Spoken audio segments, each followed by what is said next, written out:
Good morning, everyone. Good morning to everyone joining us here at the World Economic Forum in Geneva, and good morning to everyone joining in online. This morning's session is entitled Delivering on Growth, Jobs and Climate. My name is Tej Parikh. I'm an economics editorial writer at the Financial Times, and I'm delighted to be moderating this session. Looking at the takeaways from yesterday, I think we can all agree that growth is a somewhat good thing. It correlates with many positive socio-economic indicators. I know we can also say that jobs are certainly a good thing, not only for individuals' incomes, but also their well-being. And we all know the ongoing risks that the climate transition poses to us. But the question to the panel this morning is, do these goals collide with each other? Can we get green growth? Can we get a jobs-rich energy transition? And I'm delighted to be joined by a fantastic panel from across government and private sector. We have Rania Al-Mashat, directly to my right, Minister of International Cooperation of Egypt. Then we have Ibrahim Al-Zubi, Senior Vice President of the Abu Dhabi National Oil Company. We then have Ravi Gurumurthy, Chief Executive Officer of Nesta. And then we have Patrick Simon, Senior Partner at McKinsey & Company.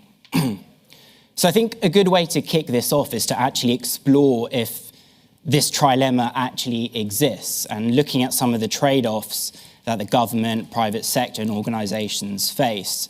So Minister, I thought we could kick off with you on this. Obviously, for governments, limited public finances, they have immediate priorities for their societies, but they also need to support their societies to transition to greener growth. What are the trade-offs that governments face and what are the challenges that they face? Well, thank you very much. And let me start. Egypt was is president of COP27 until next November. We had the conference in Sharm el-Sheikh. And I think one of the key themes for us was the just transition. And the word just is very important. It means that, honoring the historic rights of countries to develop. Development means growth, means jobs. And at the same time, making sure that there is just financing to be able to avoid the trilemma that you posed. And one of the things that we're doing on a national level is to ensure that our national strategies include national goals that are in line with global goals. So for instance, our 2050 climate strategy is one that shows climate and development are not mutually exclusive. We have objectives which are aligned with the SDGs. We try to ensure that whether we're looking at the energy transition or at adaptation, which is very, very important for countries, particularly in Africa, be it water, given the water scarcity, being also agriculture is extremely important. So the idea is how, and everybody knows that fiscal finances are not enough to be able to close the gaps that are required, be it for the SDG goals till 2030 or the climate objectives that we all want to reach. And here comes this concept of private-public partnerships. How can we create as a government an enabling environment to invite the private sector to be able to also push in projects that will be very much aligned with the national goals, which then align with many of the global goals related to climate action. So these are just, governments putting a framework for that, being very clear on the projects that are needed, because there's always been the excuse that the finances are there from the international community or from the private sector, but certain countries, particularly in Africa, are not ready with projects that are investable. So this is where we need to close that.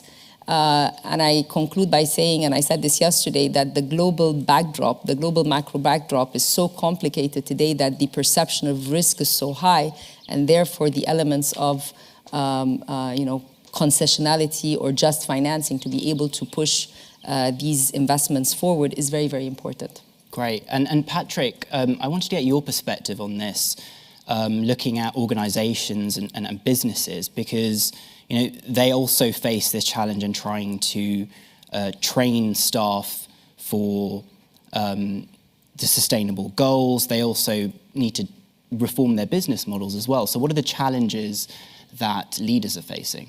Yeah, and in general, I'm an optimist. I actually have maintained a naive view that humanity is at its best when we're facing adverse and difficult circumstances. I do believe that the equation of growth, sustainability, and jobs is possible. In our estimate, we'll have to deploy 3.5 trillion in capex every year until 2050 to actually get to net zero. That means we have to shore up a lot of money, by the way, where it's partly unclear where that money is going to come from. But just thinking about that type of investment, I think we'll see industries take a very different path. And what I find so interesting about this moment in time, this moment in history, is that we're really pivoting from a phase of strategic convergence that probably went up to the war in Europe when that happened, and the COVID phase, where essentially it had been decoded on how to create value in an industry. You could read about it in a business school case, right? It was relatively clear. Now there's winners and losers in every industry because the execution is quite different, but the actual what was relatively clear. And since then, we've dropped this massive unknown, net zero, how to get there, into the boardrooms, leading to a phase of strategic unknown because it hasn't been figured out yet.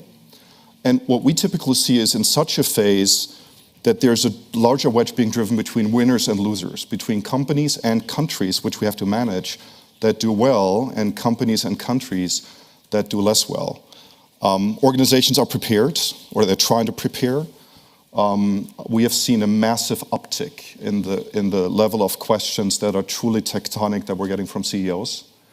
So while we may not all believe in this, but I can tell you that at least the executive management teams that I work with, they're up and running and they're working on this and they're trying to find a solution. Great. And I mean, to that point, Ibrahim, on the transition involved for companies, it's I suppose it's almost very great for the oil and gas sector. How are traditional sectors thinking about the future and the challenges ahead for them? Good morning, and thanks for having me here. I think in a scenario of declining oil and gas investments, and yet trying to meet the high supply, the high demand, as well as the climate goals, we look at it as an opportunity, and technically we need to start future-proofing the company and the economy, especially for a national oil company. So our ADNOC is an NOC, and we're involved in different economic credentials for the country. So we look at it as an opportunity, hence we started preparing ourselves for it by looking at investments in low carbon, new energies, such as renewables, such as the hydrogen, looking at technologies also that help us to accelerate meeting our national and country targets of net zero by 2050, such as the direct air capture, the CCUS, CCS. Although yet they're not commercially viable, yet the decision was to go and invest and prepare ourselves for the future, to look at it as also as a future investments and services we can do for the country and the global south, as well as support services in the global north. We did a couple of pilots, actually, blue ammonia to countries like Germany, Korea, Japan. We started looking at new markets for that. So the way we look at it is, one, socioeconomic impact from creating jobs in the new energies, new low-carbon energies, preparing the workforce for it, the existing workforce and the future of workforce. The second one is supporting the country to achieve its net zero targets by investing and maximizing actually existing investments in renewables. For example, Masdar, our renewable energy, we decided to raise our shares there, and it has the capacity of 20 giga, and with our investments, we're looking at 100 giga by 2030. Thinking about it, in 2016, the country started to look and to invest seriously in renewables.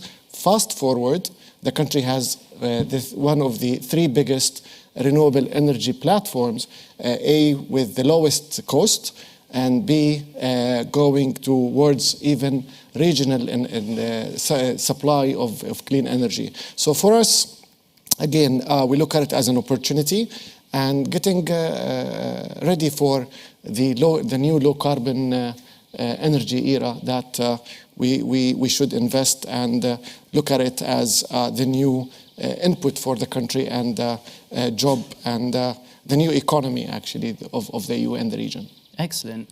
And Ravi, I wanted to ask you, from your perspective and your work in the UK with the Climate Act and close collaboration with the government, what are the challenges that advanced economies are facing in the transition and managing the transformations that are involved in terms of job creation and job loss, but also pivoting to new technologies and adopting new technologies to support the transition?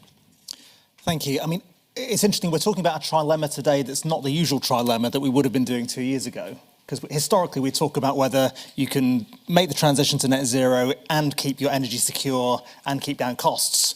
And obviously in the last year, that's proved that it's very possible to sort of do those things all in one.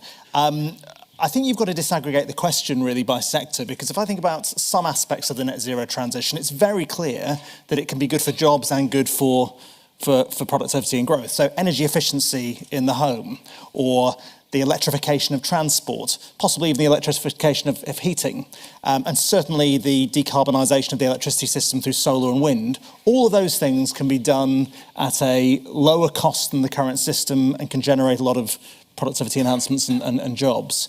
However, in some parts, it's going to be difficult. So in the hard-to-electrify sectors, where we might be talking about carbon capture and storage or hydrogen, it will be costly. In seasonal storage, to deal with a midwinter peak demand, that's going to be a difficult, costly part of the transition. So you have to separate it by sector. I think the other question here is about the timescales. So yes, it does involve some short-term cost, but it will massively insulate us from some of the spikes and disruption and problems we've seen in the last 2 years if we can diversify our energy supplies and weaken our dependence on fossil fuels. So very, very good for growth in terms of resilience and long term. I think the big question actually is that Patrick talks about 3.5 trillion capex every year from now to 2050. What is the counterfactual if we weren't having to do this net zero transition? What would we be spending that capital and manpower on, and would it be more growth enhancing? And that, I think, is a fair challenge. Sure, and actually it's sticking with you, Ravi, with your work at Nesta. I wanted to ask, in terms of the solutions and the way we manage this so-called trilemma, I mean, what do you find most optimism in? I mean, there's a lot being said around renewable technologies and the application of new engineering to the tech space, but also in terms of market-based solutions. We've seen the Inflation Reduction Act and various policy incentives. We've seen carbon markets. I wondered if you could give a sense of, how you think these things are going to be helpful and what's going to be most important. Mm-hmm. Well, it's interesting. I think 20 years ago, we'd have probably thought that we'd have had progress in things like a cap and trade scheme or carbon taxes right across the economy, and that would have been the perfect way of making the transition. We haven't done that. In fact, we've done a lot more regulatory action sector by sector, which has been a sort of third, fourth best, but actually I think been quite effective in certain ways. So if you take the electricity system, 10, 15 years ago, we'd have never believed in the UK that we'd achieve our renewables targets and deploy so much wind and solar. Nobody believed it would be possible. And nobody believed that the costs would come down. And I think that's a sort of source of optimism. I think in terms of the instruments and how we design the market, a couple of lessons from the UK. One is real clarity on the budget and targets so that you can provide that certainty to industry. We've seen that happen well in electricity, but very badly in heat, and the consequence has been high. But the second has been the role of the state in de-risking that investment. So the UK rather fetishised liberalised energy markets for a long, long time. Other countries are in a much different place. But what worked well was having an auctioning mechanism that provided long-term revenue certainty for a very capital-intensive build, which really lowered the cost of capital and I think de-risked a lot of the investment and brought costs down. Great. And Minister, pivoting now to looking at how we mitigate these challenges. I guess one big element of this is, some countries are better resourced and able to put money and funds towards the transition. But I guess there are ways in which international cooperation and public-private partnerships can help alleviate that. I was wondering from your experience, what needs to be done in this space to help countries, navigate this trade-off between growth and climate? Well, for governments to de-risk is not the case in all governments, given the competing priorities at certain points in time. Particularly now with more social protection required to mitigate implications of the global fallout.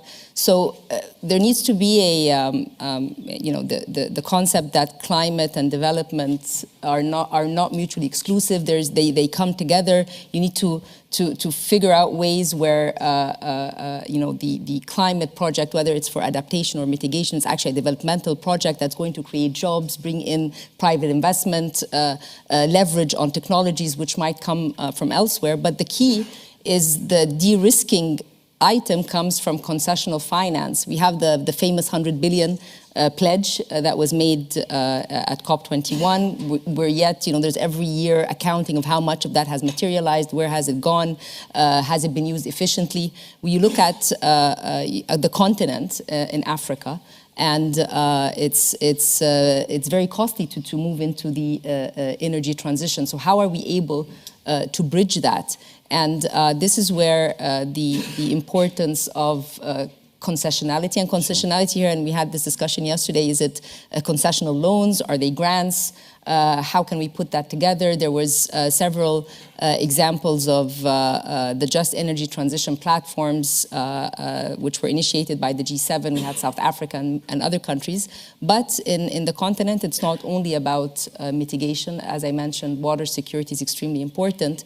And therefore, creating alternative platforms that would be able to address the national goals, the national priorities, and at the same time secure this de-risking, which is very much required. So there is discrepancy when we talk about different countries at different stages of development, and we don't want it to seem as if climate action is a burden on countries, but we need to create the argument that there is a pathway to development to ensure that there are jobs and that we are able to create an advocacy around it, so that it's not seen as a burden necessarily, but as a way to invite more complementarity between the North and the South, particularly when we look at a continent which has very important solar capabilities, and also many of the minerals that are required are found in Africa. So again, financing is extremely important here. Second is respecting the development pathways of these countries at certain points in time. So ultimately, you're saying multilateral development banks need to play a far bigger role in this. Absolutely, and I take the case of Egypt again.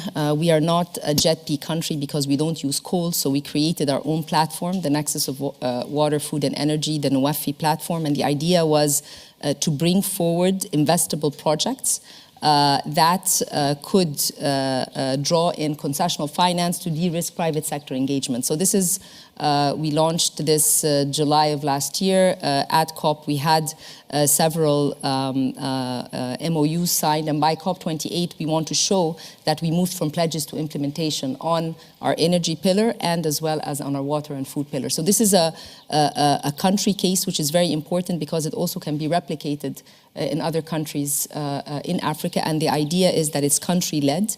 These are projects which the government sees development and climate come hand in hand, and also they draw in private and foreign investments. Super. And so moving from the country level back down to the organisation, Patrick, I was wondering if you could kind of give us a sense of the people element to this, because we saw in the jobs report the World Economic Forum put out, the growth in various different types of jobs. We saw sustainability analysts, for example, picking up enormously, and other professions dropping down the list. I mean, how do organizations manage talent in this? How do they retain talent? How do they retrain talent? And I suppose manage the upheaval that's inevitable in this space. Yeah, indeed. So we talked to 2,500 business leaders for a report that just came out. No worries, I won't go into the details. But in this time of many strategic unknowns and uncertainties, there's two constants that the organizations played back to us. One is speed, which is important because we will figure out over the next couple of quarters what's the new value creation equation and DNA for every industry. So you got to be fast to look at what others are doing. What's the market doing? Where's the environment moving? Where's regulation moving? And the second one was a relentless focus on talent. By the way, not only because of sustainability and net zero, but because there's many other dynamics out there. The new dynamic between the East and the West. We have AI coming around the corner, which nobody really saw up until like 3 quarters ago. I mean, we all kind of saw it, but just the magnitude of it, I think, is surprising to a lot of companies. And especially on sustainability, most organizations are building up fantastic talent. And the nice thing is that organizations that actually have a heavy carbon footprint, they can bring back an even bigger purpose to young talent by saying, please help us remove that big carbon footprint.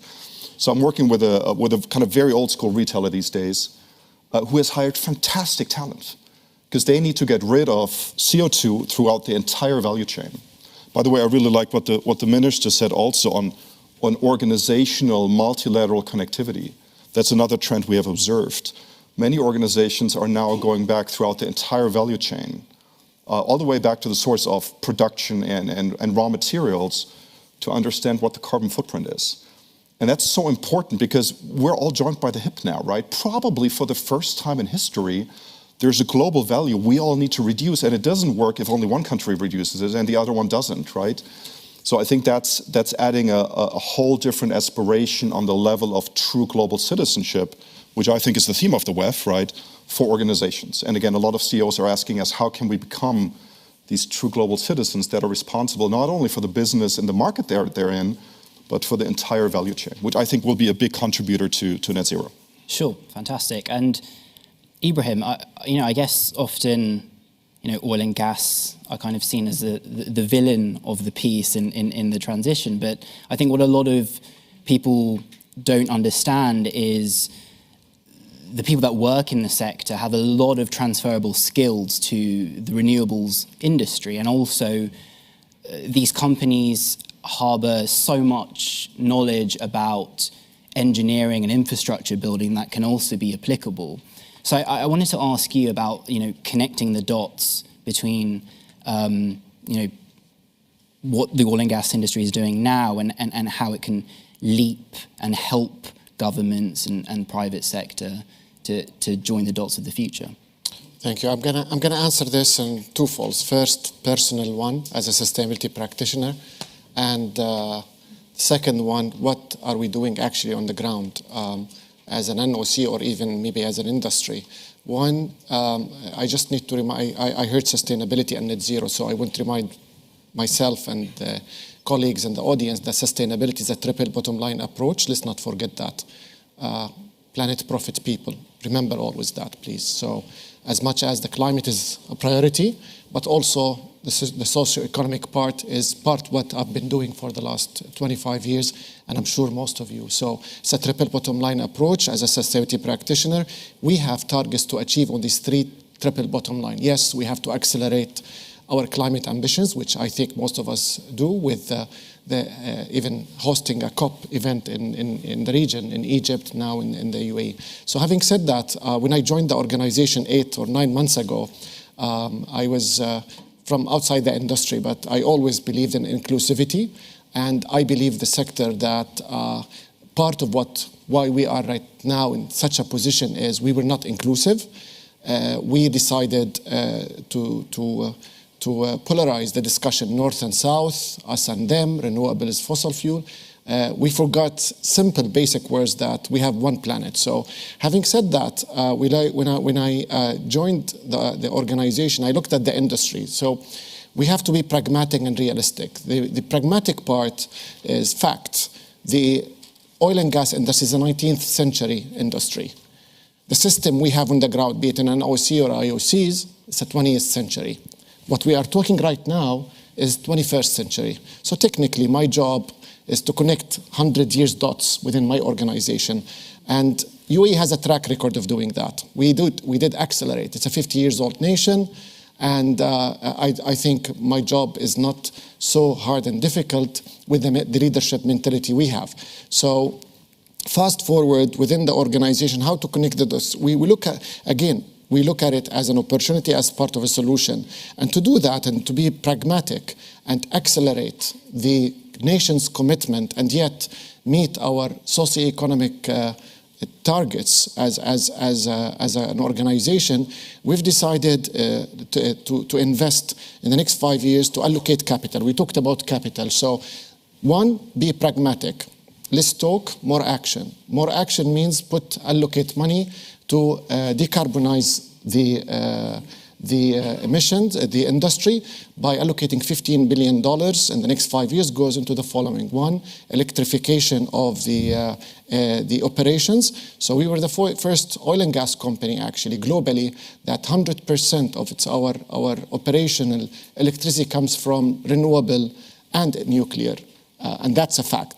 We could quantify the reduction. The second part is increase our investments in renewables, which we are doing right now, increasing our shares in Masdar. The third one is looking at new technological, for some people, maybe we talked about the ChatGPT and the AI, which most of the people talk about, but I think the industry, and I'm happy you talked about it, is we need to start talking about carbon removal, air pollution removals, because even if we stop everything, there are still CO2 emissions in the atmosphere, so we need to invest more in direct air capture, CCUS, not only from our side, but also creating an industry to take an offtake. So it takes two to do this. One, I can invest, but if you can still want to pay me for blue ammonia, the same you pay for an ammonia, where you know for a fact it costs more, it doesn't make sense economically. Last but not least, we looked at, again, in our region, we talk about startups and innovation, but yet we don't see breakthrough technologies to do that. Having said that, we went after a couple of organizations in the region, and I'm sure you all heard about Airshot. You should, if not, because of how prestigious it is. It's the Prince William Environmental Award and Climate Award. So we went after the shortlisted people, not even the winners. And we bet on one of them, a Omani startup called 44.01. The minute they were shortlisted, what they do is they mineralize the CO2 emissions in the air, and they remove it, put it back into the rocks. Actually, I had a piece of rock with me, and I should have brought it with me here. So we signed a pilot with them. And we knew that these guys will win. And by the way, they won the prize. And we told them, you will get access to capital the minute I sign a project with you. And we did, actually. We did in the east coast of the UAE. And you should see the evaluation of that company skyrocket. So we need to be pragmatic. We need to invest more, yet we need to create an economy that can be an inclusive and ensure that there is an economic and viability. Now, the social part and the growth part, absolutely. We talk about green economy, circular economy. Without such investments and creating the workforce for that, when I say creating the workforce, as much as governments, private should be ready for ChatGPT, I need to have workforce that can accelerate my renewables, make it cheaper. We do have the cheapest now, but we need to make it cheaper. The second part, look at the batteries, the EVs, and most importantly, make the talent accessible and affordable for the new technologies for removals. So this is what we've been doing on an organization perspective, and ensuring now we still supply the demand for our customers with the lowest emissions. And just to wrap up my summary in one point, you may don't know that, but in our region, UAE has one of the lowest carbon intensity per barrel.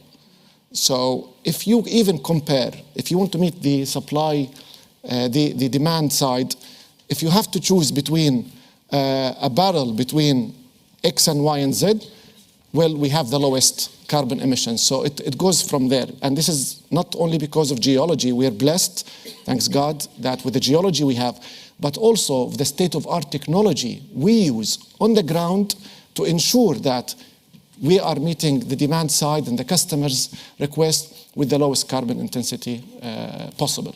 Great. Before we open up for the Q&A, Ravi, I just wanted to get your thoughts. I mean, we've heard about the tensions between growth, jobs, and climate, but then we've also heard a lot of solutions and mitigants and how we overcome them.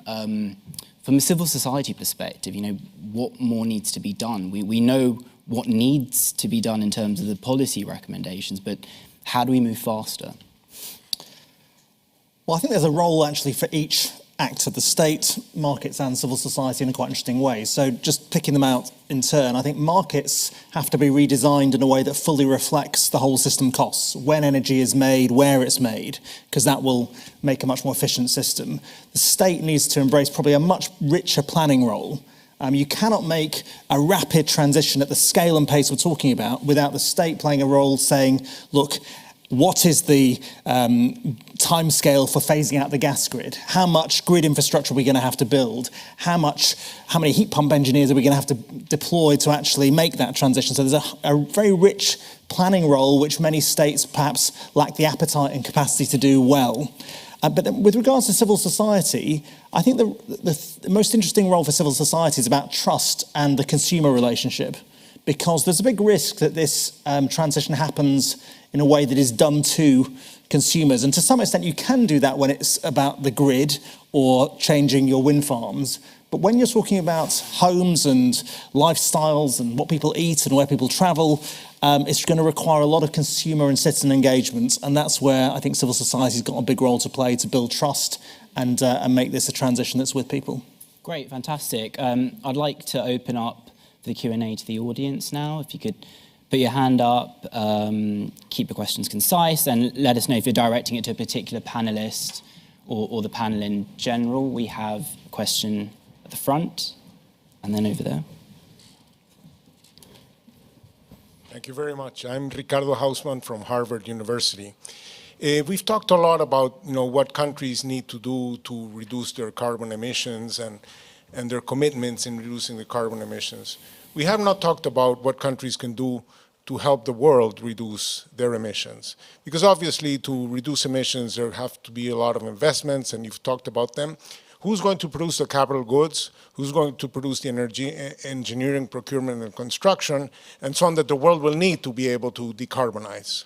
So we have developing countries being asked, where are they emitting and what are they going to do to reduce their emissions? They're not being asked, how can they be players in global decarbonization by developing comparative advantage in the things that the world will need?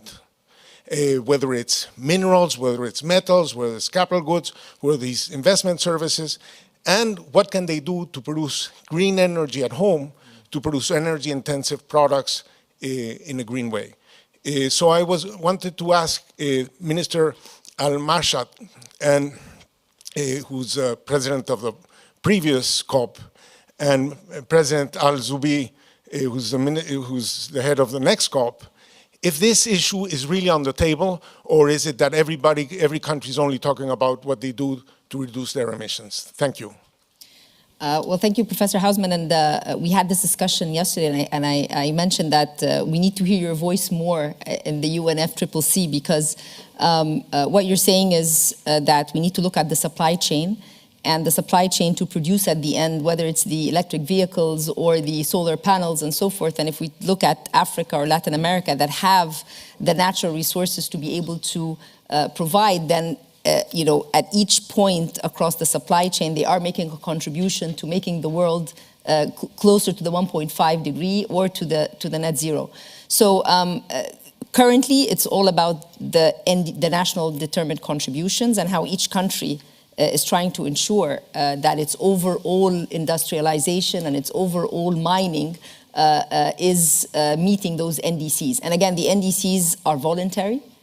But at the end of the day, if you are going to access finance as a country, particularly from the South, you are going to be always held to where you meet the NDCs. So I believe that, and I mentioned the case of Africa, that the reserves that are there are almost 30% of global reserves of minerals, and they are part of the supply chain, but not the value added that can draw in the investments and so forth. So I think we need to advocate more your point.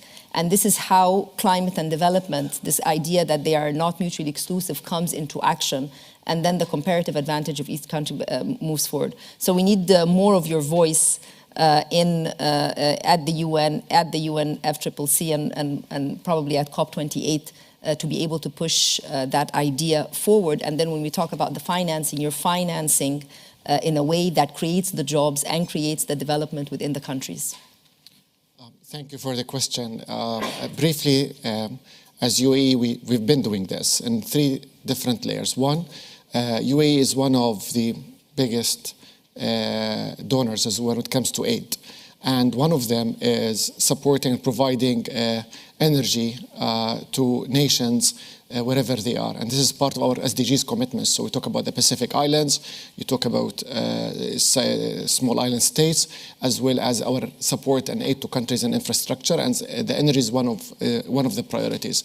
How we do that? Through Masdar. So Masdar now operates in more or less 40 countries, including UK, including CIS countries, Africa, Jordan, you name it. So we do that also as part of our commitment, our socio-economic commitments to the region and globally, and creating jobs as well. And we believe it's a business opportunity. The third part, we look at it from a bilateral perspective and utilizing our excellent relationship with lots of nations.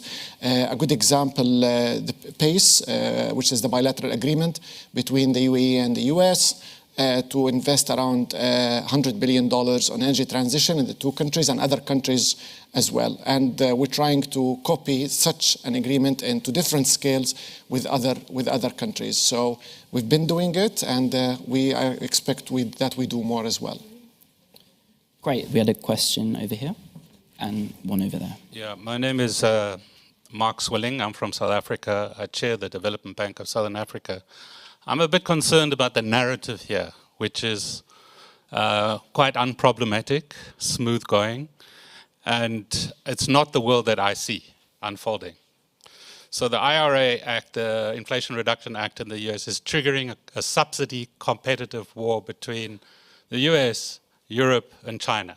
That's going to exclude Africa. Inside of Africa, we have rising cost of capital and increasing indebtedness, which means you can't invest in the energy transition in the way that is being reflected in this discussion. So these 2 worlds are separating out from one another. Global South countries are responding with JETPs. So I was involved in drafting the South African JETP. I was with the cabinet in Colombia last week and with the president, and they want a JETP, but they want to put a debt for climate swap in the middle of it because they just cannot accept that they have to carry more debt for the benefit of decarbonizing the world for everybody. And that's eligible, but that's completely contrary to where the major trends are going. So I'm just wondering how we can actually become a little bit more realistic in this conversation and focus on really the fundamental problem, which is a global financial system which doesn't actually lend itself to what we're talking about here. Because the logic of capital and the way we allocate capital in credit committees like in institutions like my bank doesn't really follow all these nice ideas. We have to change the rules of the game when it comes to capital, and that's what the Colombians are talking about. Can I respond to that? That's where the concessional finance is needed. And that's why, particularly now, with the drawback of the increased risk perception because of the downgrades that are happening and the tightening in the US, it's making it more complicated. Debt for climate swaps are seen as a way to create more space for the transition in the countries, but they're also done in very small amounts, not in the amounts that are going to help. In our case, with the NOEFI platform, in the energy pillar, we do have a debt swap with Germany for the transition. But again, if I'm comparing to the needs and comparing to how much investment is required, it's symbolic. So this is again where the voice of the just financing and this idea that concessionality should be there and the 100 billion that was committed and pledged needs to actually make its way to countries. What is working for the South African JETP, what is not, what are the shortcomings, so that in the next one that is designed, we're taking this into account. So I totally agree with you that the issue today is the financing, and the issue today is that there's so much pressure on fiscal finances given what needs to be, addressing the people part of the fallout of high inflation and high cost of capital and so forth. But this is why in each and every COP there's more that is advocated and the accounting goes. But debt for nature swaps or debt for energy transition swaps is where the world needs to push further. Did anyone else want to come in on that one? So we had another question over there.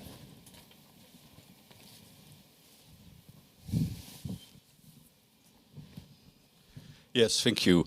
The panel has been discussing growth and climate, and is it a trade-off or a win-win situation? Well, I think we're really facing limits of growth, and what is the role of firms in this, especially what we call firms in sin industries or contested industries. Now, I'm from the Netherlands. And there's a big debate about Shell.